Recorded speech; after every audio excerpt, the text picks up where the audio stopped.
Are you underwhelmed yet?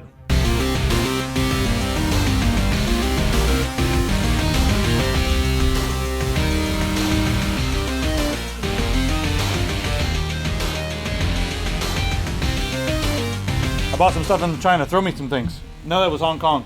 Don't call it China if you're in Hong Kong. They'll get angry. You guys like generic Lego? I do. How about some Super Spider-Man? Spider Superman. These blocks are actually not bad. They're pretty quality blocks. Let's see a few more. We'll do a video on these things soon. You guys like Legend of Warcraft? We got Pirate. Oh! You guys are going to love this. How about Lego with noses? Minecraft? Nah. I prefer to play My World. Much better. Hey, Metal Slug. This is actually pretty cool. Different company called Kaza. They make Metal Slug. Some of the stuff we scored over there. And then, of course, we've got Red Alert 3. Check this out. It's one of the Soviet tanks or whatever. Giant Statue of Liberty up here. Yes. How did they predict the future like that?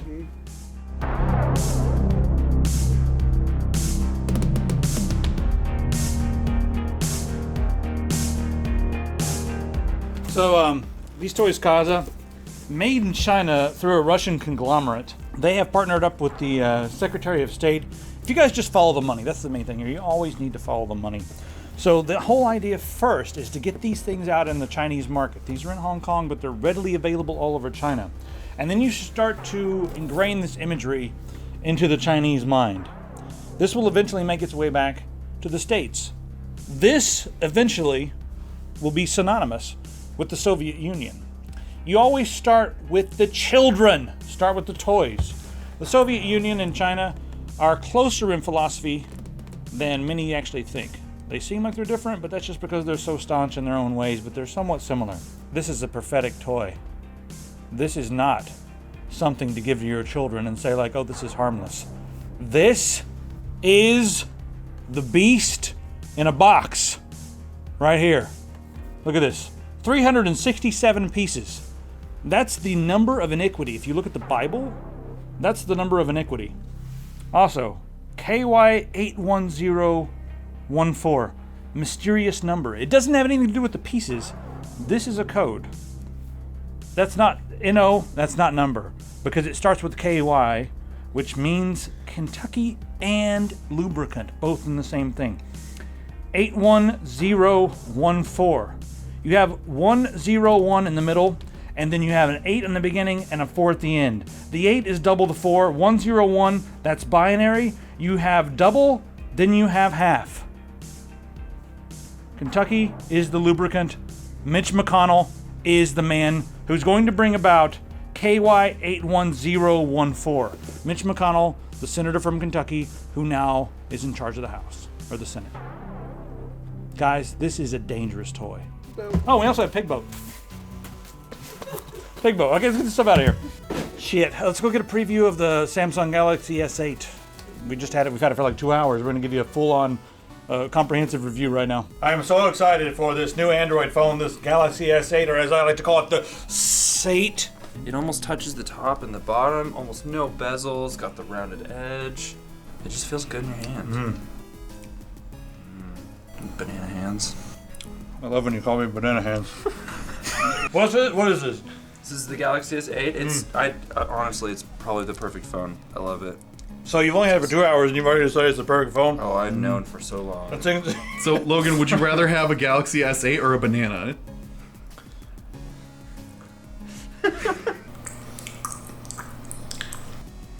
So here's the phone.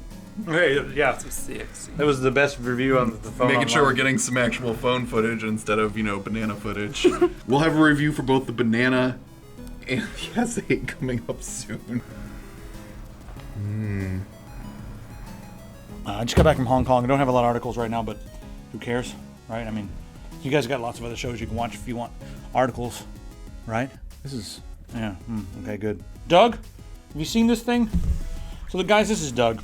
Doug provides the oxygen. He allows us to live. Doug is love. Doug is life. Doug is the dragon plant. This is Planty. Crude. A crude, tiny. Look at this thing. It's made out of plastic. What is this? It's plastic. Like, you can literally just... It's okay because it's not real. So some people may say, oh, look, it's indestructible. Yeah, until you put it by a fire and it melts. This thing's plastic just like everything in Los Angeles. So do not be dissuaded, is that the right word? Yeah. By Jay's... Don't be deceived by the false plant prophet, I guess. Yeah, get out of here, Planty. More like Plasty. Oh! It burns so hard. Welcome to Burnville, population U, Planty. Isn't there something related to this war going on that we want to talk to people about? Yeah, we made a nice little t-shirt here. We didn't make a t-shirt of Doug doing a fatality because that's mean. But we did make a t-shirt, Doug versus Planty, and I think it's probably the best t-shirt on the internet right now, so you guys should buy it. EpicPants.com. Let's go there and buy things. We got us some new mouse while we were over in Hong Kong. How about some articles? Do you guys want some? You don't deserve any. We just got back from Coral World, and that's where we should have stayed. Yeah, that video's coming up pretty soon. We've got another thing coming up. Kentucky coal companies have announced plans to build the state's largest solar farm. What? It's just... Guys, coal. Shut the hell up about coal. All over the world, they're moving away from coal, and I think it's interesting to see Kentucky, a place that I grew up. I just want to hats off to these guys who they're building the largest solar farm. But I want to put my hat back on for these guys because they're saying like, no, we still love coal. We're just going to put the solar farms on top of the places we've already strip mined and destroyed. So don't be dissuaded by the headline, guys. These guys are still trying to be a friend to coal. Let it go.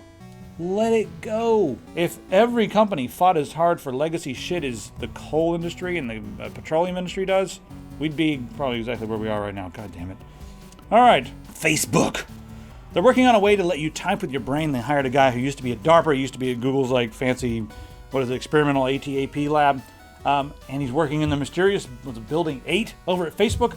And right now they're working on a way to let you type with your mind. So Stephen Hawking, he types with his mind. He can look at the screen and do stuff like that. They're trying to take this to another level and make it so that you can actually communicate at about 100 words per minute. They've got some simple algorithms right now, but the guy, Dungan, I guess is his name. Yeah, Duggan. He has said, listen guys, we're not trying to read your minds here. But this technology is the forefront for something that actually could read your mind. And though he keeps saying, hey, we don't want to read your mind. Hey, we don't want to read your mind. Well, yeah, sure. Now that the technology is starting to show something, let's go back and look at the history of things.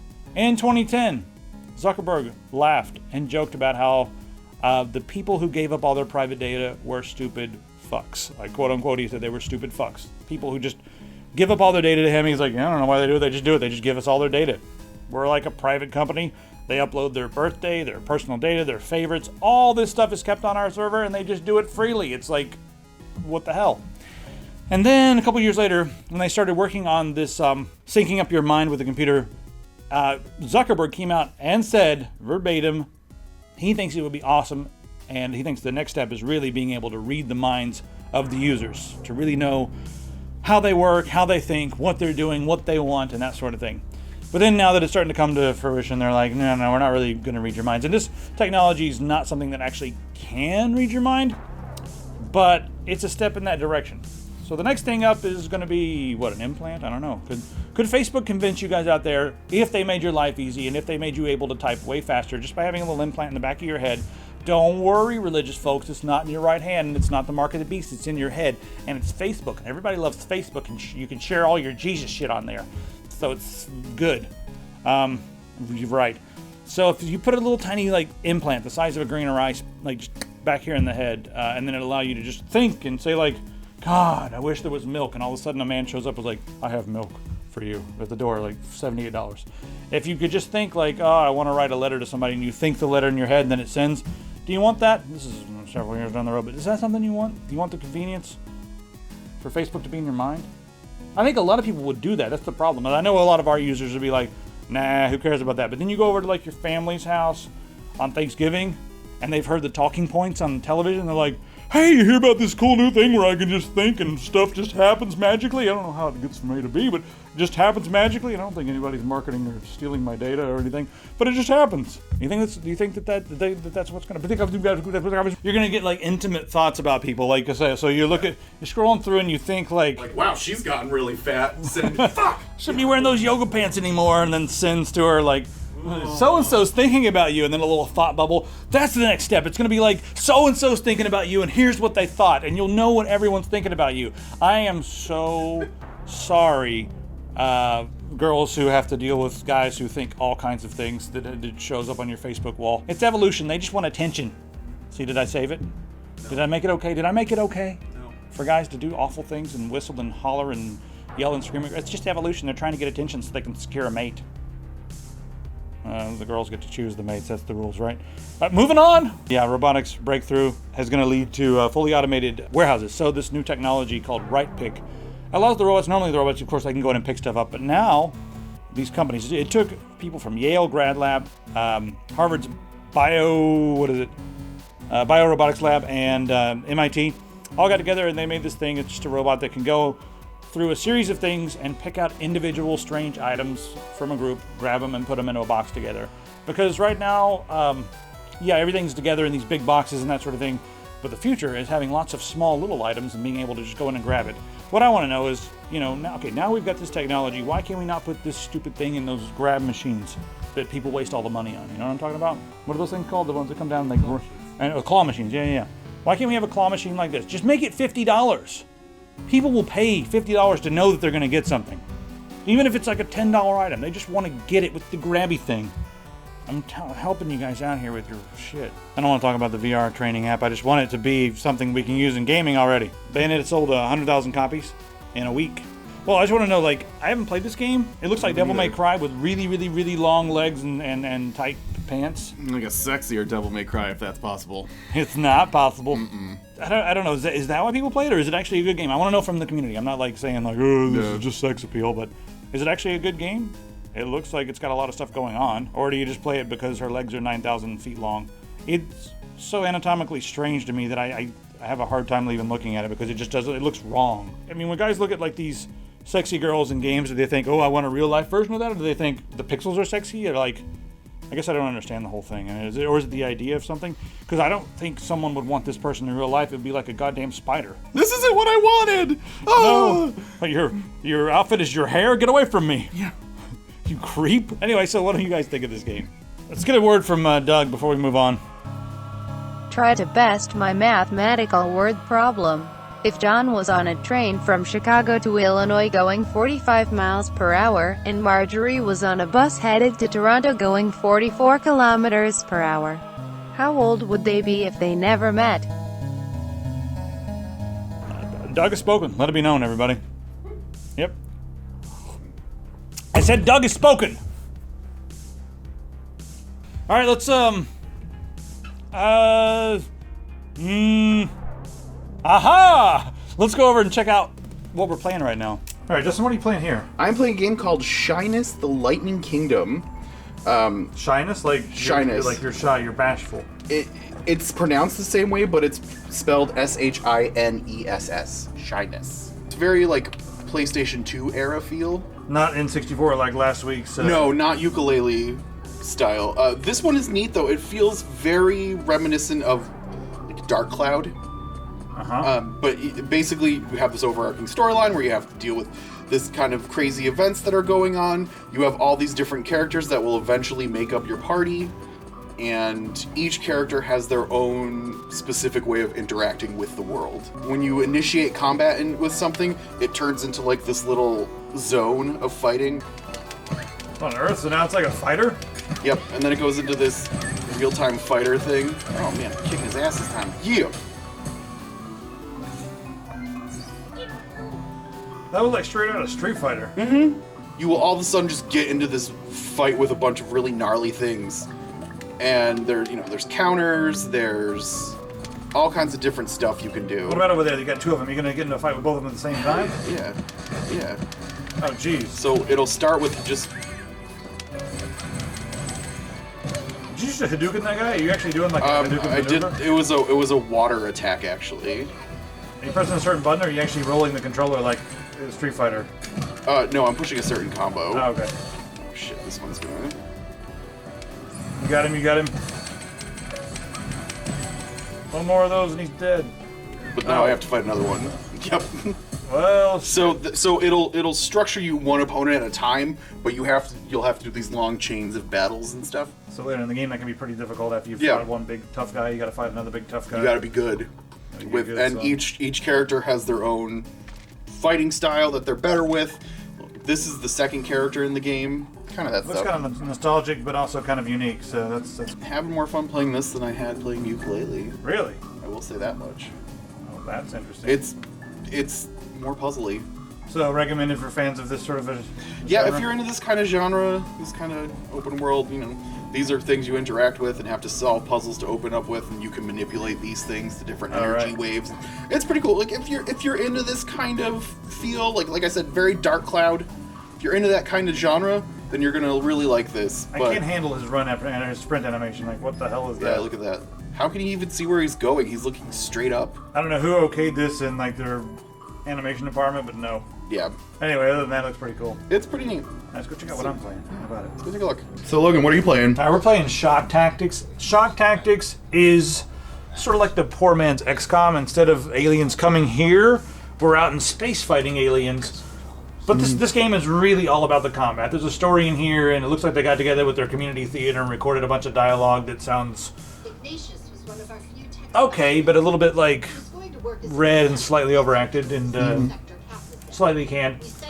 This game is extremely unrefined at this point. It's clunky. It takes forever to load. It just feels really like a very, very early access game. That's what it feels like. The movement is a little bit jarring. Yeah. There's no cloud save, so I'm a little bit upset right now because I played this game quite a bit at home so I could show you guys some stuff. And I get here and realize there's no cloud saves. So I gotta play through this freaking stupid tutorial. This game completely rips off XCOM. I mean, it's like identical. Like the style of the graphics. See here, when you go over here, it shows you like, oh, you have a shield there. That means that's shield. Just like XCOM. When you fire a weapon, you end your turn. So we're only seeing the first level of this game because I don't have my cloud saves or whatever. There's no cloud saves. That's all I'm really going to show you guys is that you can get the idea of the game. I'm sure that this is going to ramp up and get a lot cooler, and I may play a little bit more of it just because I do love this style of combat, but this feels like early access XCOM, and I wish they had at least gone a little farther to make the combat, I guess, at least they could have made the style a bit different. There's a lot of turn-based games out there, and there's a lot of cover turn-based games out there, but it's just so similar in style to XCOM that it feels like a cheap ripoff, and I think they could have maybe taken a different direction, or possibly, tried to do some things on their own. It felt like as they were making this game, they sat down with every decision and be like, well, what do they do in XCOM? Should we do it in this? Okay, let's try that. That's how it feels. Now, it doesn't have the whole base building element as I can tell just yet in the game. I mean, the combat's fun. It's just XCOM combat with really clunky interface, slow load times, early access feeling, even though it's not early access. So that's what you got. Anyway, Shock Tactics. If you like XCOM, check it out. But it's a little rough around the edges. Guys, I'm jet lagged. And so are you. We're all jet lagged together. If I'm jet lagged, we're all jet lagged. My friend had a t-shirt once that said we all have some awful disease. Meaning that we all in this together. So we're all jet lagged together, right? Do you feel it? Get a t-shirt. Or if you don't, alright, well, I'll wait till you're asleep. And I'm going to go into your shower. And I'm going to put like 5 ghost pepper candies under the shower head. Then I'm going to screw the shower head back on there. And so when you come in and you turn on your shower, you're going to be completely gooey and sticky after you get out. And your skin's going to be on fire. So yeah, subscribe or else that's what's going to happen to you guys. Alright, bye.